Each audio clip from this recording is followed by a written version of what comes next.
parler comme ça? Est-ce que tu vas laisser ce petit morveux te parler comme ça? C'est pas vrai, je rêve. On se demande où elle mange. Petit, tu es doué, très doué. Mais tant que je serai dans le métier, tu ne seras jamais que le Tout le second. monde, oui.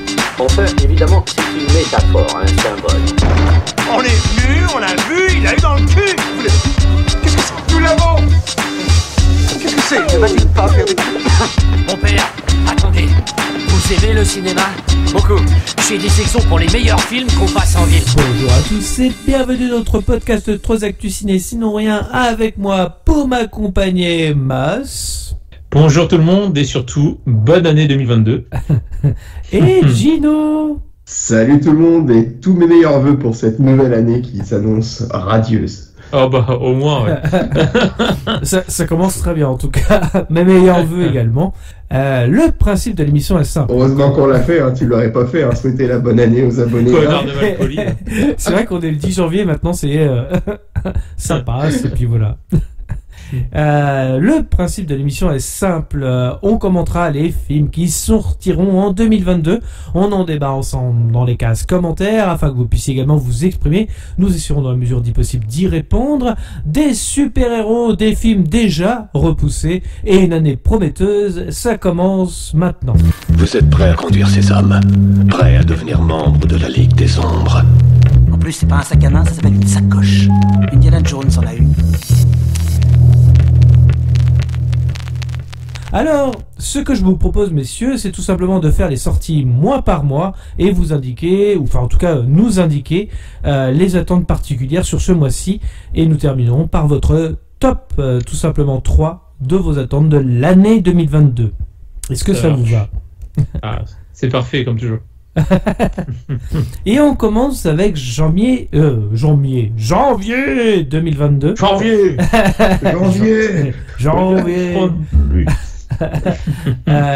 2022. Alors, il y a la sortie d'un film français avec Virginie Efira et Romain Duris qui semble parler de bipolarité, avec le dernier film de Régis Froissart intitulé En attendant Bon Jungles. Nous aurons aussi la chance ou la malchance avec le dernier film de Simon Kinberg, le papa d'X-Men Dark Phoenix, avec le long métrage 355 qui se composera d'un casting 5 étoiles avec Penelope Cruz, Jessica Chastain, Diane Kruger ou encore Lupita Nyong'o. Et également ce mois de janvier est assez garni puisque au cinéma sortira le dernier Paul Thomas Anderson avec Licorice Pizza, qui est déjà un gros succès critique, et je suis un peu dégoûté parce qu'il passe pas du tout dans la région. En termes d'horreur, c'est le nouveau Scream qu'on ne présente plus, et en janvier sera terminé par le dernier Guillermo del Toro, Nightmare Alley, avec Bradley Cooper, Cate Blanchett, Toni Collette. Et pour celui et celle qui veut dormir, sur Amazon Prime, il y aura aussi le film Spencer. Messieurs, qu'est-ce que vous attendez en janvier 2022? Est-ce qu'il y a des attentes particulières ou pas du tout? Eh bien écoute, je me permets de me lancer, hein, mon cher Arnaud, si ça te va. Il n'y a pas un film que tu as cité qui me tente plus qu'un autre. Il y en a un que tu n'as pas cité qui est le dernier de Fred Cavaillé avec Daniel Auteuil et Gilles Lelouch, Adieu Monsieur Hoffman. Ah oui, sur l'occupation allemande. Voilà, avec le fait que ce monsieur juif qui ne parvient pas à prendre le train, qui se retrouve enfermé dans son ancienne propre boutique pour travailler, avec tout ce que c'est pour avoir vu un peu quelques interviews de Daniel Auteuil et de Gilles Lelouch qui assument le fait que ça parle foncièrement de la collaboration pure et dure, ne pas négliger ça, ce côté de l'histoire sombre de la France. Et puis l'histoire a l'air bien foutue, donc ce serait plutôt ce film-là qui pourrait m'intéresser sur janvier 2022. Pas sûr que j'aille au cinéma, mais je pense que d'ici à la fin de l'année, là, dans le dernier trimestre, il sortira sur les plateformes Canal notamment, et je pense que je regarderai à ce moment-là. Voilà. Ouais. Alors, tu vas pirater, on le sait. et le dernier, Régis Froissart, donc En attendant Bon Jungle, ça t'intéresse pas? Si, c'est vrai que les deux films français là de cette liste me semblent pour moi, à titre personnel, les plus intéressants. Bien sûr, j'ai vu un petit extrait, je crois, du film avec Romain Duris et Virginie Efira, donc il pourrait me convenir. Mais pour moi, pas mieux que celui de Fred Cavaillé, pour moi. Voilà. Et toi, Meus? Moi, je vais encore faire mon putain de difficile. On a vous changé d'année. Il y a des choses qui ne changent pas. Il n'y a rien qui me fait vraiment bander. Hein. Je vais tout à fait honnête. Bon, après, il faut laisser sa chance au produit. Comme on dit. Donc après, je suis pas fermé. J'ai vu la bande-annonce effectivement du film avec Romain Duris et Virginie Efira. Je sais pas. Enfin, moi, j'ai un petit peu peur qu'ils en fassent des caisses, en fait. Ouais, surtout, c'est exactement ce dont j'ai peur aussi. C'est un peu le ressenti que j'ai eu en voyant la bande-annonce. Mais bon, après, encore une fois, faut juger sur pièce, du coup, donc je saurais pas dire. Mais là, voilà, je suis moyennement emballé dans l'ensemble par les films du mois de janvier. Moi, il y a rien qui me fait hérisser les poils, on va dire ça comme ça. Hein, donc bon. Ça va. Mais bon. Comme toi, hein, de ces quatre, si je tombe par mégarde après, par la suite, sur un de ces films, on n'est pas à l'abri d'une bonne surprise. Hein, mais voilà, en l'état, rien de spécial. Et Là, si tu veux, là, j'ai envie avec la sélection que vient de citer Gauthier, laisser la chance au cinéma français sur ce mois de janvier. T'as raison, non, voilà. C'est vrai. Et puis, de toute façon, je crois qu'à vieillir, c'est le côté vieux con, mais j'apprécie de plus en plus le cinéma français au détriment du cinéma américain, je crois. Le pire, je sais pas si c'est ça, mais j'ai pas écrit pour en disant dans la section Monsieur Hoffman, mais je suis d'accord avec Gino, hein, c'est con, hein, mais ça fait partie aussi de mes attentes de cette année et pourtant je l'ai pas noté. Ouais. Donc je tenais à corriger cette. Corrige-moi. Je le mérite. Vous serez corrigé, bien sûr. Ouais, il y a quand même un film qui me fait peur, franchement, parce que déjà. L'opus précédent était pas fameux, c'est le qu'on puisse dire. C'est le Scream 5. Ah oui. Alors pourquoi quoi? Moi j'ai envie de dire, comme c'est début d'année, c'est très bien qu'ils sortent au mois de janvier, là. Parce qu'on pourra très bien en faire un putain de podcast. Tellement le 4 était ridicule, parce que je peux vous assurer que c'est plus. Parce que le 4 c'était l'horreur, on dirait plus une parodie qu'autre chose. C'est-à-dire que ça ne fait absolument pas peur, ça devrait même pas être de l'horreur tellement c'est ridicule, avec des punchlines de merde, et le 5 ne m'intéresse absolument pas, vu la catastrophe du 4. Ouais. Non, puis autant le 1 et le 2, tu vois, faut s'arrêter au 2. Enfin, tu te dis, oui, à l'époque et tout, c'était sympa. Il avait un peu dépoussiéré le slasher, notre ami Wes Craven, c'était vraiment sympa. Bon, maintenant, faut savoir s'arrêter quand même. C'est vraiment fait pour le pognon et, enfin, les acteurs, tu dis en vrai, ils sont méchants, je les adore en soi, les acteurs, mais je parle des principaux, que ce soit, du coup, Neve Campbell, David Arquette ou, qui sont vraiment de bons acteurs en plus, Monica. Courtney Cox. Du coup, voilà, je les aime bien et tout, mais c'est vrai. C'est que ça. Ouais, trop de botox. Mais bon, ouais. Donc bon, voilà, c'est là par contre, alors si je devais faire un film, enfin un top nanar des films que j'attends le plus niveau nanar cette année, je pense que lui il est dedans. Par contre, là pour le coup, je le mets. Là, je dois le citer. Je pense que je vais faire ça. Tu vois, tout le long de ce podcast, je vais citer les plus nanars que j'attends. Tu vois. Et il y en a. Je sais qu'il y en a. Quelle ligne éditoriale magnifique que tu proposes. Moi, je trouve ça dingue. Fais attention à Gino, maintenant c'est comment les internautes qui votent pour les prochains podcasts. Nous n'avons plus la main. La bonne heure. C'est important de le savoir. Tu fais quand même une présélection, Gauthier. Oui, je fais une présélection. Ouais, voilà. Mais nous n'avons plus la main. On peut quand même influer le choix, quoi. Voilà, Tango et Cash et Demolition Man, vous avez le choix. Bien évidemment. Moi, sur le mois de janvier, en tout cas, c'est Licorice Pizza de Paul Thomas Anderson qui m'intéresse le plus. Comme je disais, malheureusement, il passe pas dans la région. Je pense que je vais devoir monter sur Rennes pour aller le voir. Mais en tout cas, apparemment, c'est vraiment génial. Donc, il y a le fils de Philip Seymour Hoffman, notamment, Bradley Cooper, qui fait partie du casting. Bref, sur des adolescents et tout, et ça a l'air vraiment génial, en tout cas en termes d'histoire et en termes de mise en scène surtout. Rappelons que Paul Thomas Anderson avait réalisé notamment Magnolia. Si vous l'avez pas vu, regardez-le, il est génial. Tous ces noms à rallonge me donnent envie de citer George Alan Jones. Quoi? J'ai regardé le ski sur l'équipe 21 et puis il est consultant ski sur l'équipe et je le trouve meilleur consultant que chanteur. Bien évidemment. Et donc voilà, en tout cas moi c'est Licorice Pizza qui m'intéresse, qui est apparemment c'est Licorice Pizza parce que le titre est un peu étonnant. C'était une chaîne de magasins de vinyle dans le passé. Donc voilà, si jamais vous vous intéressiez au titre et pourquoi ce Licorice Pizza, en tout cas C'est pour ça. On va passer au mois de février, messieurs. L'année passe vite avec vous, Gauthier. C'est vrai. Tu vas pouvoir me corriger parce que j'ai sûrement oublié des films dans le lot. Puisqu'on va parler de super-héros malgré lui, de Philippe Lachaud. On a également le dernier Roland Emmerich avec Moonfall. Mort sur le Nil avec un casting encore 5 étoiles de Kenneth Branagh avec lui-même en Hercule Poirot, Armie Hammer, je vais y arriver, Gal Gadot et plein d'autres. C'est un peu comme à couteau tiré mais sur un bateau.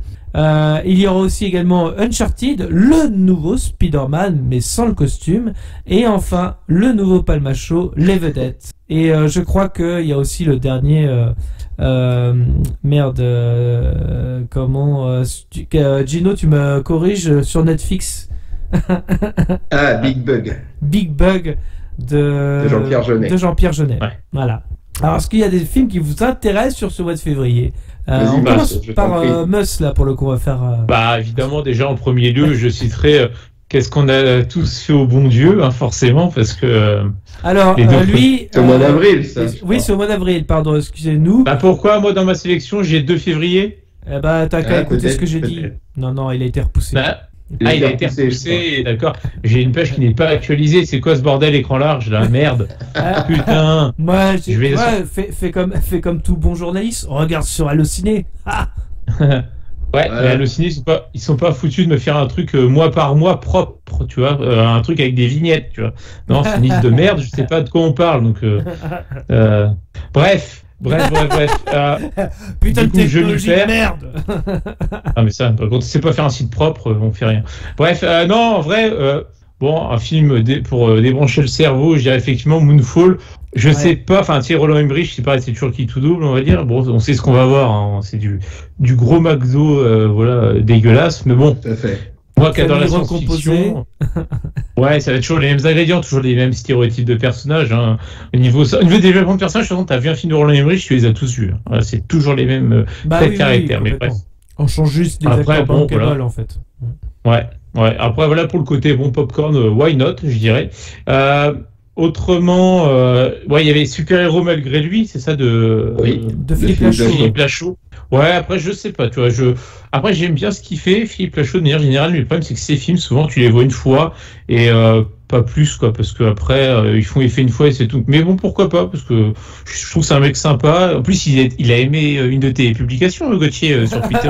Oh là, attention. C'est vraiment un mec sympa. C'est vraiment un mec sympa. C'est vraiment un mec sympa. Il est encore plus sympa. Je tenais à le préciser que c'était un mec sympa, vu que vous l'aviez pas assez dit, quand même, je trouvais. C'est vraiment très sympa. Donc j'irai le voir peut-être, pourquoi pas, franchement, lui laisser sa chance. Sinon, un qui est peut-être obsédé, je sais plus, parce que pour être tout à fait honnête, quand tu parles, j'entends un mot sur 3 vu que j'ai des coupures, mais Uncharted, il sort bien en février? Oui, c'est ça. Ça, c'est bon. Donc celui-là, je n'irai pas le voir, parce que ça a l'air d'être un peu doigt d'honneur au jeu. Franchement, qui a joué au jeu et voit ça, tu fais what the fuck. Tom Holland, bref, il a l'air sympathique comme tout, mais non, quoi, j'ai un peu de mal. Il a l'air sympathique comme tout aussi. Ah non, mais dans la vraie vie, il a l'air super gentil. Février, c'est le mois des sympas, tu vois. Mais voilà, il est vraiment gentil. Ouais, c'est ça. C'est la Saint-Valentin. Je ne suis qu'amour en février. Oui. C'est vrai. Oui. Puis je me déchaîne les autres mois, c'est tout. Donc non, j'irai pas le voir. Voilà, c'est. Et puis février, tu peux pas aller au cinéma parce que c'est aussi la séance des éliminations du Paris Saint-Germain en Ligue des Champions. Oui, c'est vrai, voilà. C'est le Paris Comedy Club qui reprend du service au printemps, comme toujours. Ça me fait plaisir d'entendre ça. Ouais, pareil. Alors, on a encore un énième reboot de Massacre à la tronçonneuse. Alors, quelle utilité? Sur Netflix, je crois, uniquement, il me semble. Il sort sur Netflix, là? Sur Netflix, ouais. Tu vois, c'est pareil. Bon, utilité. Oui, parce que comme Angino m'a dit, faut qu'on le fasse en podcast. Par message. Je viens de recevoir un message. Absolument. Ouais. C'est du direct, là. Non, les films d'horreur, ce n'est pas du tout mon truc, donc... Alors, attends, je te réponds, Gino. Non. Ok, Gino. non, mais c'est comme... voilà, en février, voilà, je dirais que les autres films me laissent indifférent, du coup, donc soit là j'ai cité quelques merdes à venir, mais aussi 2 bons films, donc pourquoi pas voir c'est 2 bons films. C'est 2 films sympathiques que sont Moonfall. Voilà, on sait pas encore, on arrête un petit scepticisme, mais ouais, disons Moonfall et Super-héros malgré lui, où je me laisserai peut-être tenter éventuellement. Pas les vedettes, tu veux pas tenter les vedettes du Palmacho. Franchement, t'as vu la bande-annonce ou pas? Vu Max et Léon, non mais Max et Léon, je l'ai même pas vu, mais vu les retours que vous m'en avez fait, j'ai pas envie de voir leur film. Max et Léon, ça passait encore, mais là, vedette, là, la bande-annonce, elle est vraiment à chier, quoi. Franchement, c'est. Enfin, je veux dire, t'emmènes ça dans des petites boîtes au labo pour faire des analyses de merde. Je crois que il y a des résultats qui sont pas connus là-dedans. Tu vois, je sais pas quoi dire. Même les mecs, enfin, tu sais, leur sketch de 3 minutes, il y en a des sympas. Voilà, mais sur 3 minutes, ça va. Mais au-delà, franchement, tu sais, je les ai jamais trouvés hilarants. Sympathiques, mais jamais hilarants, tu vois. Je me suis jamais bidonné de rire. Donc, non, j'irai pas le voir. Clairement, ça, non. Je donnerai pas d'argent pour ça. Et vous? Alors Gino. Eh bien écoute, moi je suis assez d'accord avec Mus sur Super Héros malgré lui et Moonfall, qui peuvent être sympathiques, mais celui qui me tenterait le plus, moi, ce serait Mort sur le Nil de Kenneth Branagh. J'ai beaucoup aimé le Crime de l'Orient Express qu'il avait réalisé avec Johnny Depp. Donc Johnny Depp en rôle éphémère, voilà. On ne reverra plus. Mais par contre, j'avais trouvé ça pour moi qui ne connais pas, qui ne suivait pas la série qui a l'air chiante comme la mort, Hercule Poirot à la télé, mais qui ne les avait pas lus non plus. Oui. Eh bien écoute, je trouve que c'est une ouverture assez bien foutue à l'univers d'Hercule Poirot. Je trouve ça bien foutu. Alors c'est très romancé là-dessus, il n'y a pas de problème. Je doute que l'œuvre soit respectée dans son intégralité. C'est un travail d'adaptation également, faut pas l'oublier, c'est normal. Mais le travail qu'il avait fait sur le Crime de l'Orient Express, j'ai bonne raison de penser que ce Mort sur le Nil puisse être également intéressant. Donc ce serait celui qui me hyperait le plus là-dedans. Et j'aime beaucoup le côté enquête, tout ça. Voilà, j'aime bien. Il y a l'enquête, mais il y a surtout Gal Gadot, quoi. Et il y a Gal Gadot, je ne voulais pas le dire, mais vous auriez fait le rapprochement, évidemment. Ah je suis un fin détective. Rien que pour ça, pour ça, le film est réussi. Déjà d'emblée.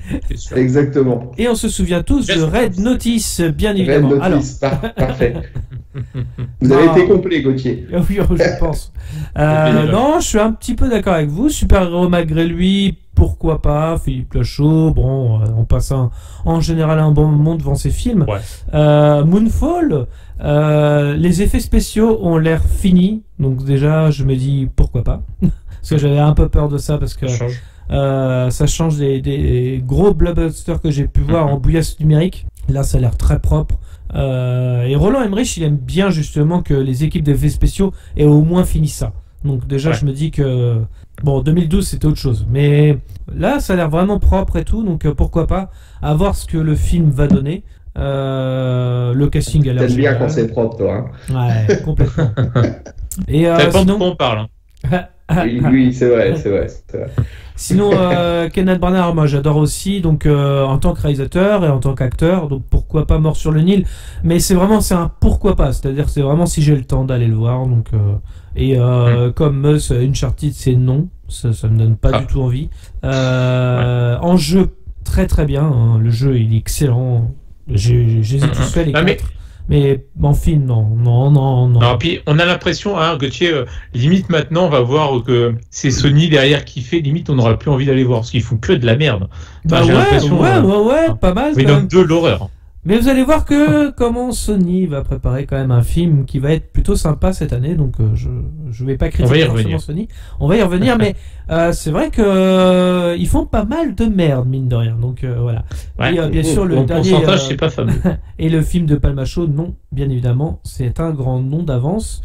On va passer au mois de mars, et au mois de mars, on commence sur les chapeaux de roue. Ça repart. Et bientôt Sneakers, le nouveau film.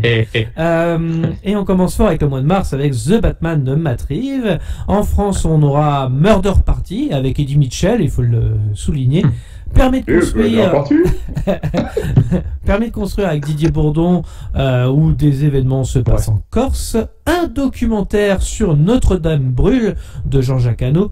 Le secret de la cité perdue avec Sandra Bullock et Channing Tatum. Cyrano avec Peter Dinklage. Et on termine le mois avec Michael Bay, avec son film Ambulance, avec Jake Gyllenhaal. Et enfin, bien évidemment, Morbius avec Jared Leto.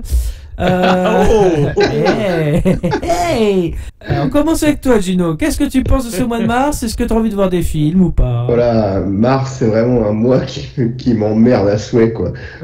Au sens général, hein, si tu veux. Ouais, écoute, le Batman, pourquoi pas, hein, de toute façon, vous n'allez pas me laisser le choix, il faudra que je le vois, celui-là, donc bon. Attendez de force, Gino. Ta gueule, Gino. Ouais, non, il y a un Kenneth Branagh également, Belfast, qui réalise sur les chroniques d'un petit garçon irlandais au milieu des émeutes de la fin des années 60. Ça peut être intéressant. Je connais pas du tout cette période, donc ça peut être cool. Après, franchement, si je regarde tu vois, il y a Mark Williams qui réalise un Blacklight aussi qui sort. Alors, je sais pas si c'est pour la télé ou pour le grand écran, mais un Liam Neeson, quand je vois pour la petite lucarne. Quand je vois l'affiche avec Liam Neeson, je me dis c'est Tekken 5 ou 6, tu vois. Mais non, ça pourrait être, je sais pas, peut-être Ambulance, mais vraiment par défaut, parce que Michael Bay avec un titre comme ça qui s'appelle Ambulance, ou pour avoir vu Six, ouais, voilà. Ça, mais sinon il y a Le secret de la cité perdue des frères Ni avec Sandra Bullock et Channing Tatum. Voilà, et Harry Potter. Et bon, on verra ce que ça donne, mais je crois que mars. Harry Potter, c'est plus en avril, mais on va y revenir. Mais oui. Oui, mais il joue dedans Harry Potter, Daniel Radcliffe. Ah oui, d'accord, ok. Ah, t'as pas compris la subtilité. Hein. Non, je crois que le mars. Le mois de mars, j'essaie plutôt de me faire des grosses soirées levries plutôt que d'aller au cinéma, quoi. Voilà. Au mois de mars. Au moins, c'est dit. C'est dit. De toute façon, c'est la Saint-Patrick. Oui, c'est ça. C'est la Saint-Patrick, exactement. Ah ouais. C'est pour ça qu'il parlait de l'Irlande un petit peu avec les. Donc rien de bien folichon au mois de mars pour ma part. Très très bien. Et toi, Meus? Alors moi je te dirais que The Batman évidemment, même si les dernières bandes annonces m'ont pas refroidi, ce serait un grand mot de dire refroidi, mais t'as le droit de le dire, parce que moi c'est un petit peu pareil avec recul. T'es chaud comme la braise, toi. Ouais, en temps normal avec un Batman, ouais, là je suis un peu plus mesuré parce que t'as l'impression que il y a beaucoup d'inspiration, ce qui est pas un mal en soi, mais beaucoup d'inspiration, on va dire, à The Dark Knight, mais trop. On a l'impression que j'espère que ça va pas faire un copier-coller en moins bien parce que ce serait dangereux d'aller dans cette direction. Juste un exemple, hein, et puis Gino, tu vas nous rejoindre là-dessus. Combien de fois on a regardé la bande-annonce de The Dark Knight en disant mais c'est génial, c'est sûr que le film va être génial. Et là, ce film-là, je sais même pas si c'est un nombre qui puisse être, descriptible. Ouais. Et là, quand on regarde The Batman, je crois que je l'ai regardé 3-4 fois la bande-annonce, ou peut-être 5 fois max, quoi. C'est pas un truc foufou, quoi. Par heure, c'est déjà pas mal, Gauthier. Non, en vrai, c'est que dalle. Par rapport au nombre de bandes annonces qui existent, c'est que dalle. Je suis d'accord avec toi. Et moi, déjà, rien que Robert Pattinson, ça, non, je comprends pas. Enfin, après, c'est juste peut-être que il fait partie de la liste des acteurs que j'admire avec Ryan Gosling et mon cher ami Christian Bale. Et voilà. Et voilà, c'est purement personnel. Limite, il me fait penser il me ferait dire que Ben Affleck est un bon Batman. Il est pas si mal que ça, Ben Affleck, mais moi je trouvais que Julien Lepers était vraiment pas mal dans le rôle. Et rassure-toi, on les verra aussi cette année. Oui, ne t'inquiète pas, tu auras l'occasion. Ça, il n'y a pas de problème. Gino, pardon, excuse-moi, on verra 3 Batman dans l'année, hein, quand même, hein, mine de rien. Donc, ok, très bien. The Batman. Ouais. Voilà, donc on verra, même si un peu mesuré. Autrement, alors, j'ai vu qu'il y avait un film qui sortait, un film français. Alors, j'ai pas vu d'image, mais le synopsis, je me dis que ça peut être sympa. C'est un film fantastique qui s'appelle Ogre, avec Anna Girardot. Donc, après, j'ai juste peur, en lisant le synopsis, qu'on dirait une sorte de Pacte des loups, mais version un peu plus moderne. Donc, j'ai peur. Ouais, c'est ce que je voyais un peu dans le synopsis également. Ouais, j'ai un peu peur juste que ce soit ça, mais bon, encore une fois, mais pourquoi pas. En tout cas, je salue la proposition, parce qu'on a un film fantastique français, et on sait en faire des bons quand on veut. Donc, je me dis, pourquoi pas, ça pourrait être sympa. Après, par contre, à ne pas confondre, petite parenthèse, avec le film Ogre, avec John Schneider, qui est le père de Clark Kent dans Smallville. Donc c'est un petit téléfilm, c'est une horreur. Hein. Il y a un vrai ogre dedans, c'est dégueulasse. pour une soirée nanar entre copains avec un peu d'alcool, c'est très sympa. Par contre. Je vous le conseille juste pour ça. Donc ouais, pourquoi pas ce petit film Ogre. Franchement, voilà, j'aime bien les films fantastiques. Des fois, quand ils sont bien faits, bien pensés. J'ai vu aussi, alors, faudrait vérifier parce que c'est que ma page qui n'est pas fiable. À mon avis, ça devrait sortir visiblement sur Disney+, mais il paraît un Hocus Pocus 2. Et moi, j'avais vu le 1 quand j'étais gosse. Je sais pas si vous voyez ce que c'est des sorcières. Je l'ai pas eu depuis que je suis gosse. Oui, ça date, effectivement. Ça date en 93, un truc comme ça. J'ai pas regardé ce truc-là. Et alors, quand j'étais gosse, évidemment, je l'ai pas revu depuis, j'avais beaucoup aimé, j'ai trouvé ça très sympa. Alors je me dis un 2, il faudrait déjà que je revoie le 1, mais un 2, pourquoi pas, s'ils font des suites comme Maman, j'ai raté l'avion, oui, on est d'accord. Non, bah après, voilà, il y a suite et suite, c'est sûr que c'est une merde du même niveau, c'est pas la peine, mais bon, faut voir ce qu'ils vont en faire. C'était Sarah Jessica Parker, d'ailleurs, une des sorcières, si je dis pas de bêtises. Oui, exact. Hein. Et donc, voilà, elle a le nez pour ça. Oui, c'est vrai. Oui, donc ouais, pour terminer, moi c'est pareil, c'est The Batman et. Mais j'avais pas fini, connard. Et Ambulance. Mais oui, t'as pas fini, d'accord. Vas-y, continue. Continue. Non, mais comme toi, Ambulance, par contre, si. Enfin, non, on n'ira pas aussi payer pour voir ça, mais Morbius, se le voir après, gratos. Non. Déjà, quand on a fait Venom 2 ensemble, c'était. C'était dégueulasse. Ça ressemble à rien. Je refuse cette proposition aussi. Ça va être du même acabit. Ah oui. Ça va être nul à chier, putain. Ça va être nul à chier, et en tout Donc cas. Gauthier nous a donné sa sélection. Je pense qu'on pourra passer à avril, non? Mais voilà. C'est nul. Et avril, oui, déjà, effectivement. Le premier trimestre est terminé. On passe à Qu'est-ce qu'on a fait au Beyond de 3. Mais les enfants iront se réfugier aussi dans les salles pour voir la suite des aventures de Sonic 2. Il y a également Le Maigret de Patrice Lecomte avec Depardieu. Et enfin, Les Animaux Fantastiques 3, Le Secret de Dumbledore de David Yates. Et bien évidemment Gino qui va forcément aller voir Les Secpas, qui fait déjà tant polémique. Alors, on commence par cette fois-ci Meus. Qu'est-ce que tu as envie d'aller voir au mois d'avril, si tu as envie d'aller voir? Je te dirais tout simplement l'état que dalle, parce qu'en plus je n'ai pas vu le premier Sonic, je l'ai pas regardé. Il paraît qu'il est pas mal pour le coup, il est sympathique. Ouais, c'est pas dingue non plus, faut pas non plus abuser. Il est sympa. Il est sympa, mais voilà. Donc, je l'ai pas vu, mais voilà. Non, sinon, il n'y a rien vraiment qui m'attire particulièrement. Par contre, si, il y a quand même un film, je pense, ça va être une belle merde, genre dans le top nanar, par contre, à aller voir. C'est le film Secpa, voilà, produit par Hanouna. Je pense que celui-là peut valoir son pesant de cacahuètes. Là, tu vois, tu me dis, Gauthier, sur un Secpa ce soir. Ok, allez, c'est parti. Ça pourrait être un film pour notre podcast, justement. Ah, mais attends, je peux pas tout noter pour la sélection, mais voilà. Mais ça a l'air d'être une belle merde. Parce que la bande-annonce, moi je trouvais ça gênant, vraiment. On dirait que c'est un film qui a pas de budget en plus, pas de talent, il y a rien en fait. On dirait presque de l'amateurisme sur les bords quand tu vois la bande-annonce. Enfin bon. Mais c'est aussi, ça dénigre quand même les Secpas, c'est violent quand même. Enfin bon, après. Oui, c'est ça en termes de clichés pour ceux qui sont dans cette section. J'avoue que c'est quand même pas. Je suis pas contre la caricature, mais je sais pas s'ils se rendent compte les mecs. En fait. non, je pense pas. C'est ça en fait. Non, je pense pas. Les Secpas, ça parle à tout le monde. Ok, bon allez, c'est parti. C'est en gros. Ils sont pas allés voir. Ils sont pas allés voir la Secpa. À Jules Ferry. C'est exactement ça. Et je citerai juste un autre film pour finir et je vous laisse la parole. Sauf erreur de ma part, il doit sortir en avril.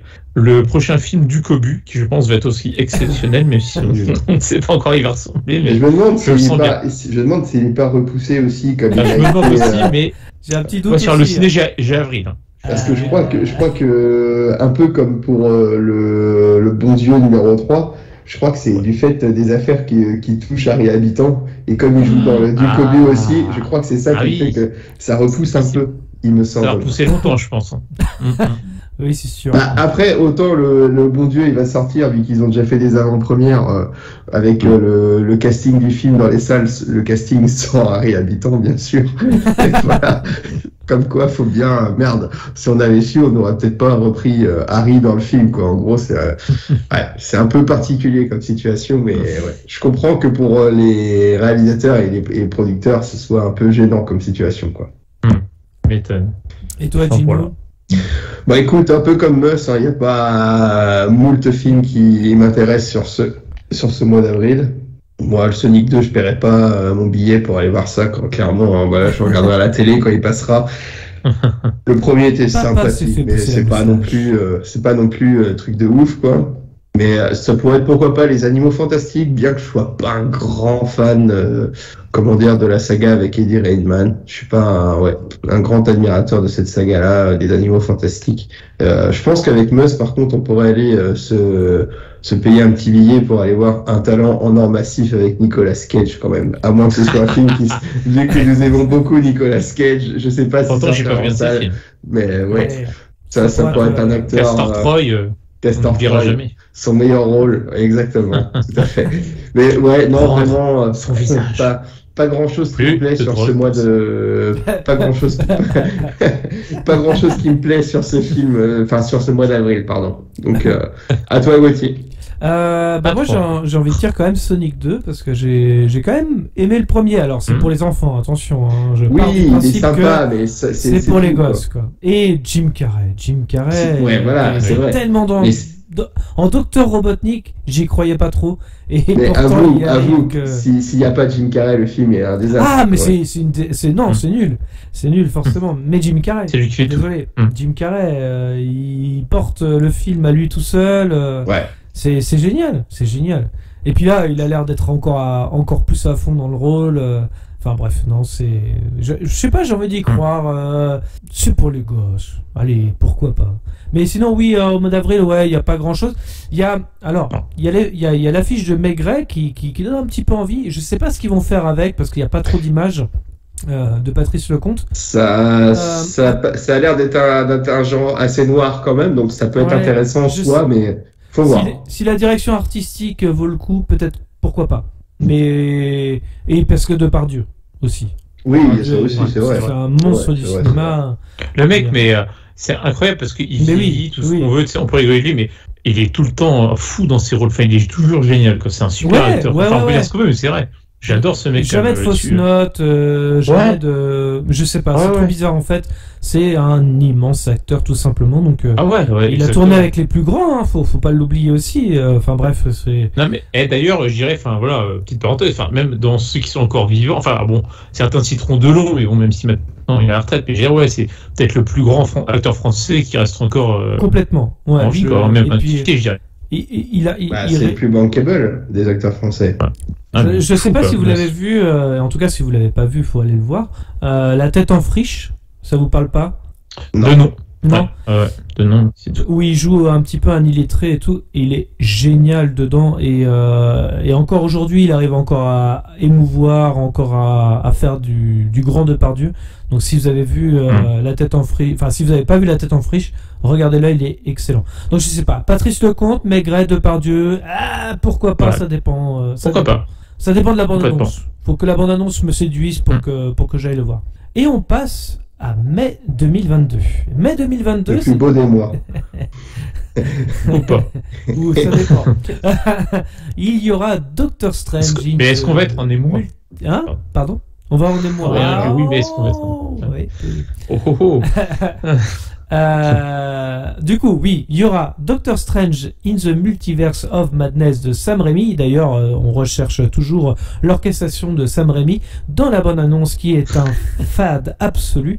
Il y aura également The Northman de Robert Eggers avec Alexandre Skarsgård, Nicole Kidman, Willem Dafoe.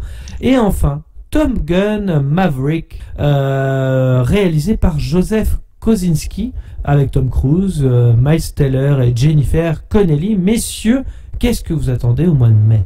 Enfin, si vous attendez... écoute, moi là-dessus, sur ce mois-là, il y a un seul film qui me plaît, c'est Top Gun. C'est Top Gun Maverick. Voilà, j'ai tellement kiffé découvrir ce truc qui datait d'avant ma naissance. Le Top Gun, c'est les avions et tout, c'est des gros avions. Voilà, c'est vraiment... c'est vraiment un film, on va dire machiste, mais à mort. Moi, ça me plaît. Et ça s'assume, c'est les années 80.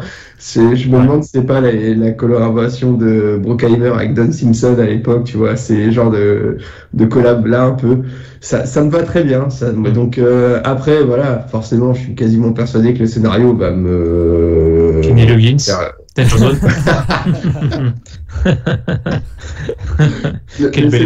Le scénar risque d'être pourri, je pense. Je risque d'être déçu, mais c'est ma petite Madeleine. Non, c'est une petite Madeleine de Proust pour moi. Et puis, il y a Tom Cruise, il y a Val Kilmer qui sont là, donc il y a une continuité qui est certaine. Donc écoute, s'il y a du Kenny Loggins également, ça me va, hein, pas de problème. Il faut jouer sur les clichés, je pense. Ouais, non, mais je pense que c'est vraiment assumer le fait aussi de dire, voilà, on rappelle au bon souvenir de plus le public qui était à un âge supérieur à nous, donc les quadras ou les quinquas, qui étaient les jeunes de l'époque qui avaient vu Top Gun peut-être. C'était la mode à l'époque. Moi, je pense que ça va me plaire. Enfin, je vais le regarder comme un bon gros divertissement et c'est tout. Voilà, juste pour me faire plaisir au niveau émotion, sensation, c'est tout. Mais après, je sais que ce sera pas un film philosophique et ça, voilà. Moi, c'est tout ce que c'est tout ce que je demande à Top Gun Maverick, clairement. Et The Northman peut être intéressant, mais il n'y a pas j'ai pas plus de détails sur l'histoire, donc on verra. Mais ça peut être une belle découverte. Voilà. Mais Top Gun, voilà, c'est le film du mois de mai pour moi. Ouais. Tu voulais rajouter, Mus, il me semble, un truc par rapport à... Parce que Gino, Gino a dit que ce serait pas un grand film, machin. Non, je pense qu'il peut bien, parce qu'en vrai, honnêtement, même depuis 10, 15 ans, 20 ans, on aime ou pas le bonhomme, mais Tom Cruise, il fait rarement, pour ne pas dire jamais, de mauvais films. Après, t'aimes ou t'aimes pas. C'est vrai. Tu dis jamais, quelle merde, celle-là. Ah là là, mon Dieu. Non, franchement. Je suis complètement d'accord. Même, pour le coup, c'est homogène. Même celui qui a un peu moins marché, qui était La Momie, il était très bien. Oui. Déjà. Ouais, c'est ça. Il a moins marché. Il était pas, c'est pareil, pas un grand film, mais c'est pas une merde non plus. Il se reste regarder sans déplaisir. Et franchement, non, à chaque fois, tu sais que tu vas voir quelque chose où tu vas pas dire quel gros nanar. C'est pas un Venom 2, quoi. Encore une fois, t'auras jamais. Non, et je pense qu'il y a un respect pour l'œuvre. Voilà, ouais. Je sais. Joseph Kosinski, c'était lui qui avait réalisé le premier ou non? C'était quelqu'un d'autre? Je pense pas. Je sais pas non plus. Aucune idée, mais je veux dire, c'est clairement. Je cherche. Sauf erreur de ma part, il est souvent, alors je parle pour l'émission Impossible, en tout cas quand il y a Tom Cruise, ça arrive souvent qu'ils produisent aussi les films, et il s'assure aussi qu'il y a de la qualité derrière. C'est un mec de ce qu'on en sait, il est quand même sérieux, il fait pas participer à des projets de foutraque, donc non, je pense qu'on peut être confiant, ça fera le café sans problème. Et moi j'ai envie de voir ça, voilà, un bon vieux divertissement où tu te prends pas la tête, tu regardes des images qui sont sympas, voilà, ça te rappelle un bon souvenir d'un film qui est passé des années 80. Parmi tout ce marasme de super-héros, tout ça, j'en peux plus, les films d'horreur, l'overdose, j'en peux plus, tout ça. Voilà. Alors, c'est ça pour information, juste pour information, parce qu'on l'a cité tout à l'heure, mais Joseph Kosinski, c'est le réalisateur de Oblivion. Donc voilà. D'accord. Ok. Ça donne encore plus envie d'aller le voir, je pense, parce que il a fait Tron l'héritage aussi. Après voilà. Mais bon. Non, mais en tout cas, il est capable. En tout cas, visuellement. Ah oui, c'est quand même propre. Très intéressant. Là-dessus, on peut pas dire. Donc, non, ça serait bien. Justement, il sait tenir une caméra, il n'y a pas de problème là-dessus. Sinon, Doctor Strange, moi perso, jamais. J'ai dit, je ne donnerai plus un centime au MCU.